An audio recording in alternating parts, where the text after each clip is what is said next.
morning, everybody. My name is Jeff Adams. I'm one of the pastors here at Grace Way. And can I just tell you, I am so excited about the new series that begins today. We're taking a break from our study of the Gospel of Luke that we've been going through. And the surviving Christmas thing, all right? That's what this is all about.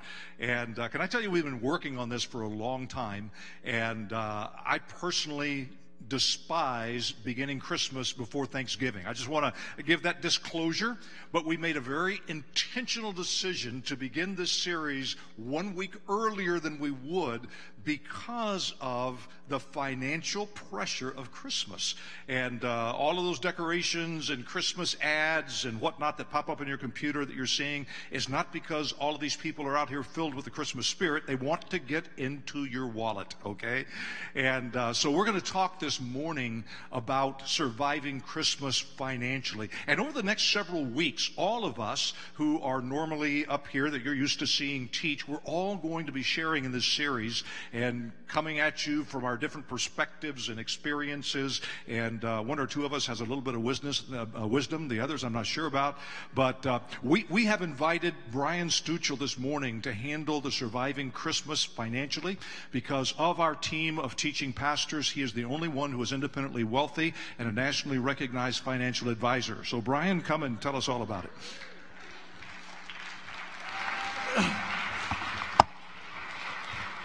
I'm not one to ever accuse a lead pastor of lying, but I'll just leave it there. I just want to agree with Jeff. I absolutely hate it when people are talking about Christmas and we have not been to Thanksgiving yet. I have not tasted one bit of turkey. I have not eaten my pie. I don't want to hear about Christmas. In fact, when I was in my mid-20s, I made a lifelong choice to boycott any store that starts playing Christmas music before Thanksgiving. I'm just not going to do it.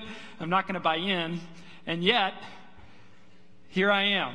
And there's a good reason for that. I just want to share with you some of my family traditions growing up with Thanksgiving. And if I think back to my childhood, very much like I'm sure many of you, y'all, the whole family gets together. The ladies kind of do the majority of the cooking. And then we have this great meal. And then we go around the table and we try to outdo our thankfulness by telling everybody what we're thankful for. And inevitably, somebody under the age of 5 goes, "I'm thankful for everything." And they just totally kill the conversation, and that's what Thanksgiving was like growing up in my household. And then I remember getting on into my teen years, and we started a new tradition, and that was a football Thanksgiving tradition where you eat, maybe you help with the dishes or not, but then you rush in to get there before they say hike.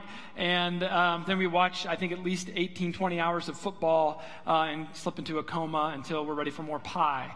That was my Thanksgiving tradition. And then last year, something very interesting happened in the Stuchel family. My wife and I, we drive home to Ohio to spend time with family for Thanksgiving. And I remember we had eaten. We had this great meal set out in front of us. I have a brother-in-law who can turn even those stupid vegetables that no one should like, he can turn that into something that you just crave. And so we just had this smorgasbord, and I'm sitting down to eat my first piece of pie, because there will be many more to come, praise God. I'm sitting down with my first piece of pie, and my sister and her boyfriend are like, "Okay, see you, we got to go shopping." I'm like, "What do you mean it's not Black Friday yet? It's Thursday." I'm still digesting. Where are you going? This isn't right.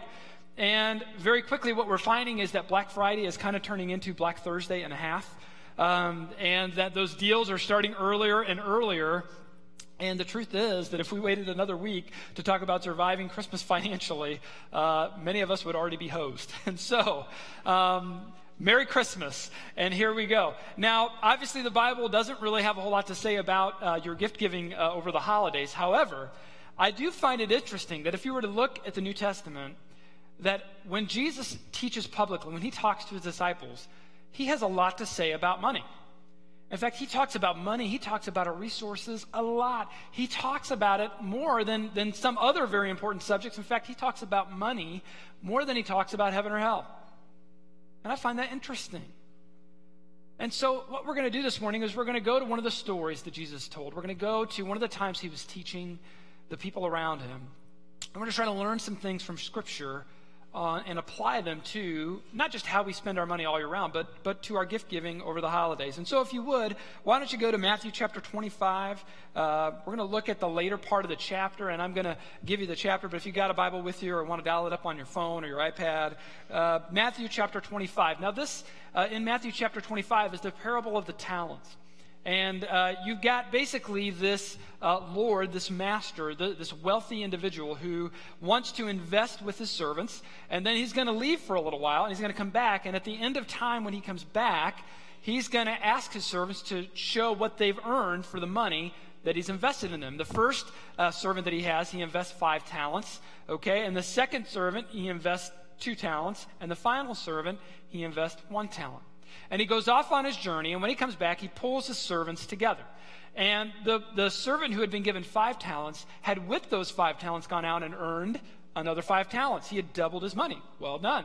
So the master said, hey, good job, buddy. Thank you. Good job. You're a good investment. Then the servant with 2 talents came back, and he had earned also 2 talents. So he had also doubled his money. Good job. Thank you. Very good. Good investment. Then the servant who was given 1 talent came back. And this is where we're going to pick up in verse 24. And we're going to read through verses 24 through 27. And look at what happens when this dude with 1 talent, this is what happens. Verse 24, and he which had received the 1 talent came and said, Lord, I knew that you are a hard man, reaping where you have not sown and gathering where you have not strawed. And I was afraid. He was afraid to lose that talent. And so I went and I hid your talent in the earth. Lo, there it has been the whole time. And his Lord answered and said unto him, you wicked and slothful servant. You knew that I reap where I sow not, and I gather where I have not strawed. You ought therefore to put the money to the exchangers, and then at my coming I should have received my own usury. Basically, in our modern day language, we would say you should have at least put the money in the bank, and then I could have gained some interest. And what happens is he takes the talent from this one servant who was wicked and slothful, and he gives it to the one who had 5 and earned 5 more, and he dismisses that servant. Sorry, I'm not going to invest in you anymore.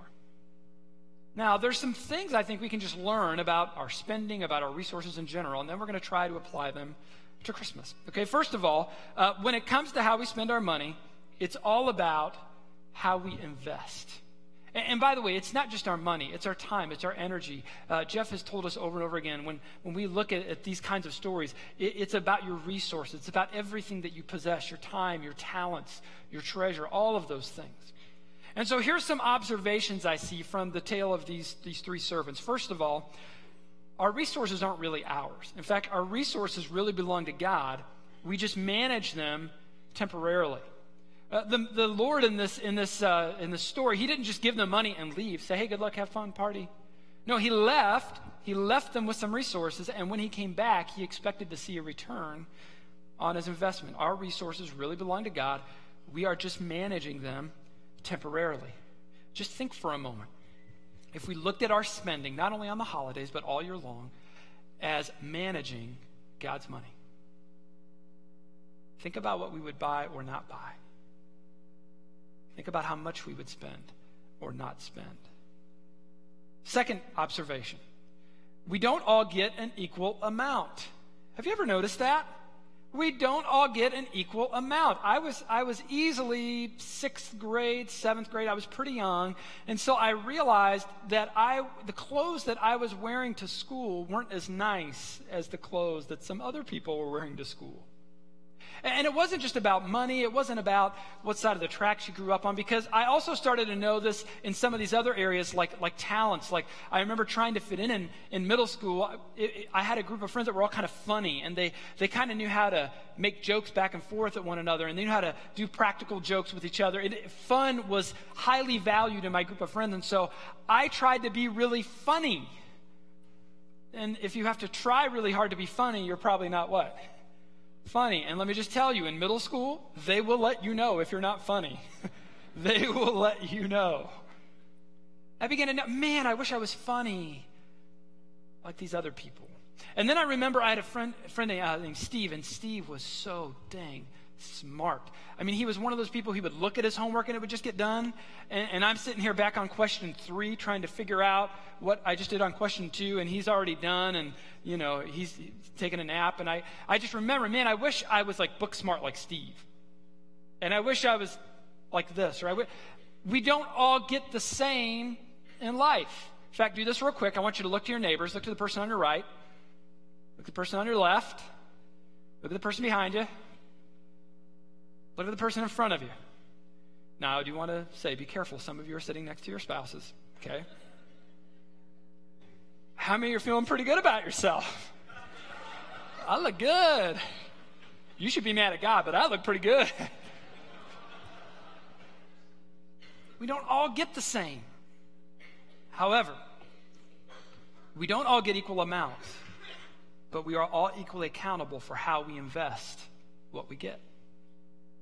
The servant who was given 5 talents, he made 5 talents. He doubled his money. The servant who was only given 2 talents was just as effective. He went out and he made what? 2 talents. So it's not about how much God chooses to give us or not give us. It's about what we do with it. It's about what we do with it. So we don't all get an equal amount, but we're equally accountable to how we invest. Third observation, I like this one. The reward for good stewardship is more stewardship. From an investment standpoint, the master looks down at the servant he gave 5 talents to. He doubled his money.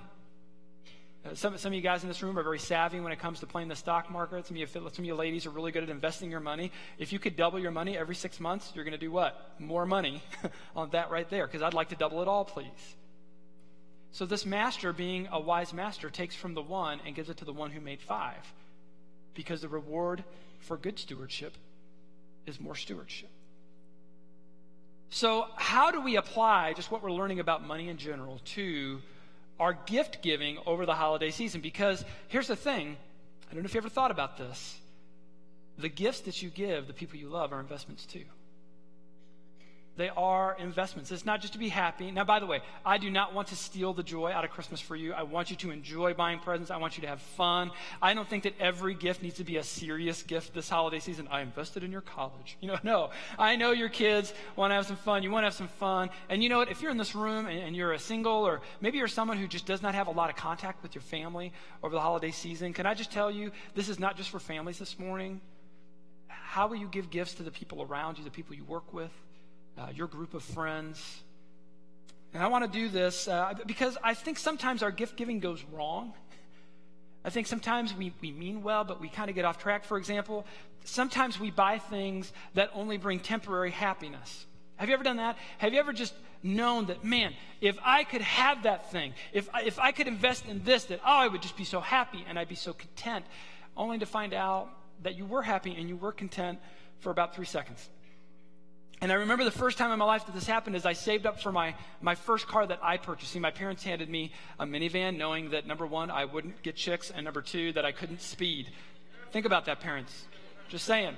And so I didn't take great care of that vehicle. I should have taken better care of it, but I didn't. And so I had to go out and buy my own car. So I saved, and I had a boss who had let me borrow this car once. So I called him up, and the first car that I purchased was a 1992 Pontiac Firebird with T-tops. Now, you see, some people my age and above were like, yeah, T-tops.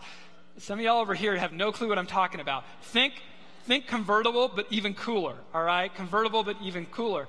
And I'm just telling you what, when I first bought that car, it was awesome. I think I washed it like 3 times a week, waxed it every other day. I mean, I just loved the car. I mean, I was so content. I remember pulling the T-tops off, and it was like 30 degrees outside. I don't care. I'll turn the heat up. I'm in my car. I'm looking good. And that lasted about 3 weeks. Now, my payments went on for another 3 years. But that feeling lasted because here's the thing. Sometimes we spend our money buying these temporary things, and so they make us happy what? Temporarily. There's a difference between happiness and joy. Happiness is based on happenings. So if my happenings are good, then I'm happy. And if my happenings aren't good, I'm not happy. Joy has everything to do with my standing with God and what's going on in my life. And that can be good even when happenings aren't so good. So sometimes we spend our money trying to buy these things that make us temporarily happy, but then we lose contentment in the long run, because we were looking to the wrong things.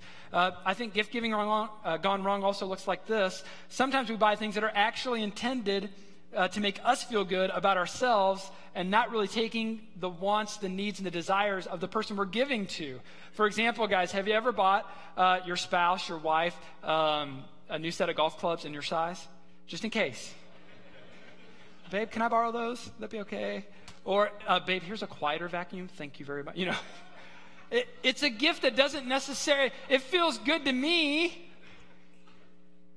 By the way, I'm going to wrap myself up right now. I am the king of buying my wife something that we already need so I can check it off my list and then saying, happy birthday, Merry Christmas. And she knows. She's not finding out anything new. She knows. She's patient with me. Gift giving wrong. Here's another one. Sometimes we buy things that feel good in the buying and the giving, but then they break the bank and leave us financially crippled in the coming year. How many of us have done that? I remember the first year that I figured out how to use Amazon. Free shipping? Are you kidding me? I never have to enter a crowded store. Are you kidding me? Cha-ching, let's do this. And I remember in my mind I was going to spend $400. $400 what I spent. I have some nephews, some nieces. There's 4 siblings, so that's what I was going to spend. I spent $700. I doubled it because it's a lot easier to do this than to whip out cash. And I know I'm not the only one. Why do we do that? Sometimes we buy things that leave other people feeling indebted to us, or we attach strings to our gifts that don't reinforce healthy relationships. Sometimes our giving is giving with a condition. It's, hey, I got you this, and then we can hold it over their head the rest of the year. So how can we use what we learned this morning out of Matthew chapter 25 to really change the way that we give our gifts? How can we give gifts that are good investments in the people that we love? And I want to challenge you with 3 questions this morning. Very simple 3 questions. First question, are my gifts saying what I want them to say? Are my gifts saying what I want them to say? Is your gift saying, I love you? Is your gift saying, you matter to me? I think you're incredibly valuable. Is your gift saying this, I'm paying attention? And I think that one's huge because I'm just telling you, as a husband, I've been a husband about 3 years now. I'm still working on some things. I have not arrived yet. Some of you husbands can probably relate with me. One of the things that Scripture commands us as men to do is to dwell with our wife according to knowledge. The longer that we're with them, the more we should know them. Now, that becomes very difficult because they are girls. Enough said. So it's hard because guys have such a logical way of thinking, and we understand how we think, and we understand what we would want. Get any guy a chainsaw, a TV, or some kind of an ATV or quad. We're happy. We'll figure it out. I don't even have trees to cut down, but I got a chainsaw. Yeah. Easy. But answer this question, what is the gift that I could get that would just blow my wife away? What's the gift that I could give that would just blow my kids away? What's the thought behind it? In fact, I'm going to ask you this. I want you to think back to one of the best presents you ever got. Just in your mind, go back, whether you were a kid, whether you're an adult. What's one of the best presents you ever had? I'm going to bet that it probably wasn't super duper duper expensive. It might have been. Maybe you got a horse one year. Maybe your parents got you a horse. And maybe something like that. You know what it was for me? And I honestly, I tried to just sit and think.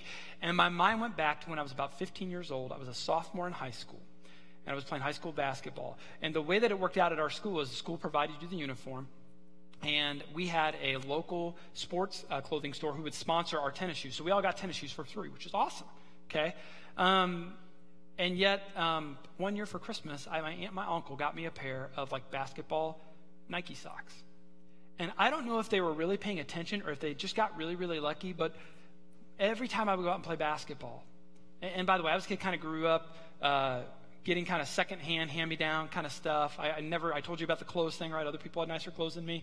And so I would have my uniform, I'd have my shoes, but I honestly was embarrassed of the socks that I had to wear. I know that's silly. I know it's superficial. Just hang with me. I was 15, all right? Puberty was doing some weird things.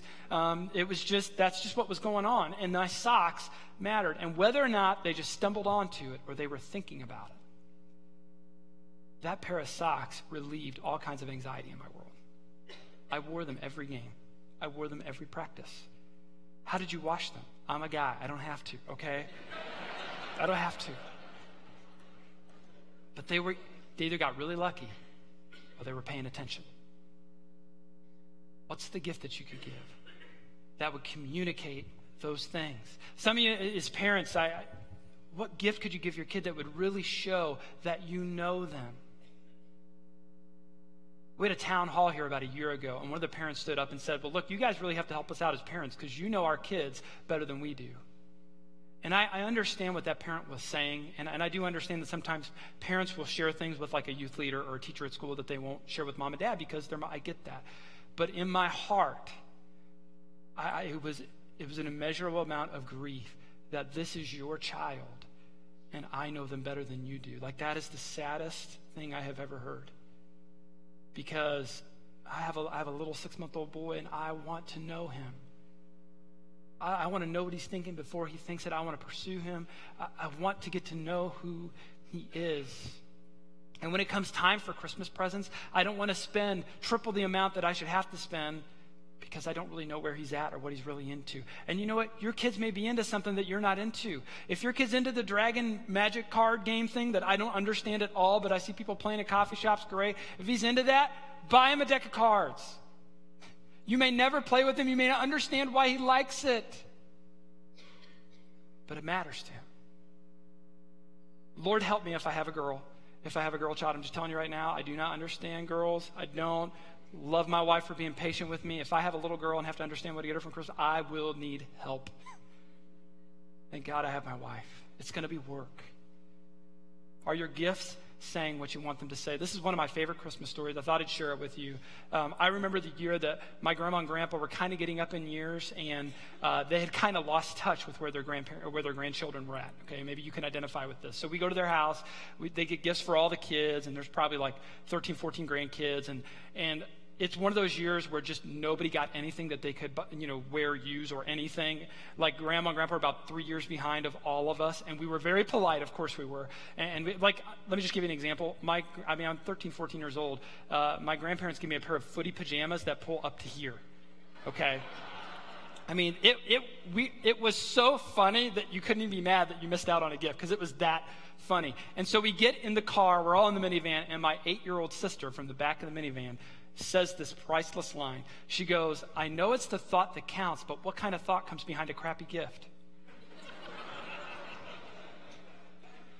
Are your gifts saying what you want them to say? Number 2, are my gifts costing what I want them to cost? Am I hurting my family, or am I hurting myself financially by buying what I'm buying? And here's what happens a lot of times. See, a lot of times we don't take the time to really get to know somebody. Or we don't take the time to really think about what would be the best present ever. So we put about this much thought into it, and it's Christmas Eve at 11 p.m. What in the world are we going to do? By the way, any last-minute Christmas Eve shoppers, give me the lines. I'll take it. Do it. Good. Anybody already done with their Christmas shopping? Anybody? We had a few in the first one. Any in the balcony? Okay, just one or two. Okay, I hate you all. Because that's not how I think. But I know this, when I do all my shopping last minute, I put about this much thought into it. And because I put this much thought into it, this is how much I spend. Babe, I got you a $7,000 vacuum this year because I wasn't quite sure what you would like. Now look, you got a month, okay? And maybe if you could do this Christmas, maybe if you put a ton of thought, maybe you wouldn't have to make it up over here. We got some kids in the room. Maybe you guys don't have jobs yet. You know what you could do for Christmas this year? Parents never get too much positive feedback from their kids. You know what you could do? Write a letter. Well, I don't have a card. Don't worry about a card. Find a piece of paper somewhere. Find the bills that are stuffed in the back of the closet. Find those. Get them out. Whatever you got to do. Mom and Dad, I appreciate you. And be specific. Thank you for doing this and this and I love you, and thank you for investing in me, and this is why I look up to you. Cost nothing. Easy to think about. Cost nothing. Some of the best gifts you'll ever give. Tons of thought, not near as much of this. And sometimes we have to go over here and we have to do this. We have to do this because we haven't taken the time to really get to know our kids, our friends, our spouse. And so this is like makeup. Hey, I should have spent more time with you. I should have given you more of my heart. I've been really busy at work. I've been really busy around the house. So here's a great gift. And I promise you, what your kids would love, what your friends would love, what your parents would love more than anything else this holiday season is quality time with you. Have your attention. Have your heart. Question number 3. Are my gifts teaching what I want them to teach? If you have a teenager in your home, I just want to tell you right now, if you are trying to teach your teenager through teaching, you're missing the mark. You have to teach your teenager through doing, because they observe. At their age, things are caught, not taught. So you can yell at them, you can teach them, you can do all those things, but they're watching you. So when you tell them not to speed and you're always 8 miles over, guess what they're going to do? 20 miles over. No, because they're going to go an extreme. Yes, they're watching. If you got a kid in middle school on up, it's happening already. What are your gifts teaching? If you're a single person, if you're not around family and it's more your group of friends, what are your gifts teaching to the people that you love around you? Am I modeling or teaching my kids and others around me by how I give? Am I modeling a healthy value on temporary things? Like, I didn't do a really good job taking care of that van that my parents gave me. I actually did a terrible job taking care of it. I didn't have a good value on it, okay? However, when I got my first car, I loved that first car so much. I loved that 1992 Pontiac Firebird so much that my possession kind of possessed me. I mean, I'm the weirdo taking up 2 parking spaces because I don't want people to ding my doors. I'm the person washing their car 3 times a week. Like, your stuff can own you. Do your kids grow up seeing you do that? Do your friends notice that about you? Am I spoiling them too much or just enough? I love this. I steal this from Jeremy Shell. He's our worship director here at Graceway. And just to kind of, for him and his wife, as they approach every holiday season, they want to be generous, they want to have fun, but they also want their kids to have fair expectations. So they have this little line that I really, really like. And I'm just going to tell you right now, full disclosure, Melissa and I are stealing this for our kids. So if they're ever mad at us, we're sending them to Jeremy and Stacy. But I don't think they'll be mad because I think this is really cool. Here's what they do. They do something their kid wants, something that they need, something to wear, and something to read. Think about what that would teach your kids. Something they want. Hey, I'm paying attention, and I want you to have fun, and I care about you having fun in this world. Something that they need. Hey, I noticed that you need this in your life. Something to wear, and something to read. Think about what that teaches. Here's another thing. Are they privileged enough to see you extend Christmas generosity to others? One of the things Melissa and I decided early on is that we want to be a generous family around the holidays. Like, we don't mind. We love giving gifts, and we love getting gifts, and that's great, and we don't want to not do that for our kids. But we want our kids to be involved. This is what we love. We love for our kids to grow up, be in elementary school, middle school, and high school. And we would love for them to know that there's this kid at school that life did not go so well this year. Somebody lost a parent. Somebody went through a divorce. That something's happening. Or there's just a friend that their family just doesn't have a whole lot. You know what we want to happen 10, 12, 13, 14 years from now? We want our kids to pick the family that we're generous towards. We want to teach them that from a young age. When we sneak around, we've done this every year we've been married. We will sneak around the neighborhood and we will drop gifts off. And if you think I have hit your house, you can come ask me and I will lie dead to your face because it's Secret Santa. There's a reason it's Secret Santa. So don't ask me. But that's what we do. And we love doing it ourselves. It's so much fun. It's kind of like 007 meets Santa Claus. It's perfect. But we, more than anything, want our kids to grow up learning that by watching us. We want them to catch a spirit of generosity. Maybe you could do that this year. We've got 12 local partners that we work with. Maybe you just know of a family. I actually had a grandma come to me and say, I would like, you know, any families in high school that could just use somebody to do kind of a Secret Santa for them, because we would love to do that. We don't care who they are. You just tell us what to get. We just want to drop off presents for them. That's awesome. Maybe you know somebody at work. Maybe you know somebody at your kid's school. Maybe you have a friend that you work with. you could start your own holiday tradition of generosity.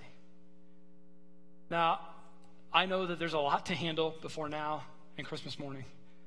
You've got places to go, people to see, meals to plan, presents to buy. I get that. And I also get that this morning, I probably gave you more questions than answers. And I get that. But that's what the Christian life is all about. The Christian life is about asking the right questions and applying God's word to very practical issues, like how do I spend my money? And what kind of gift giver do I want to be? And so in closing this morning, I want to ask you two things this holiday season. Number one, take an inventory of your spending.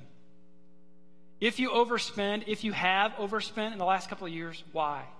Why do you keep overspending? Why do you keep setting the budget here, and then when you get your bill January 1, it's here? Is it because of lack of thought?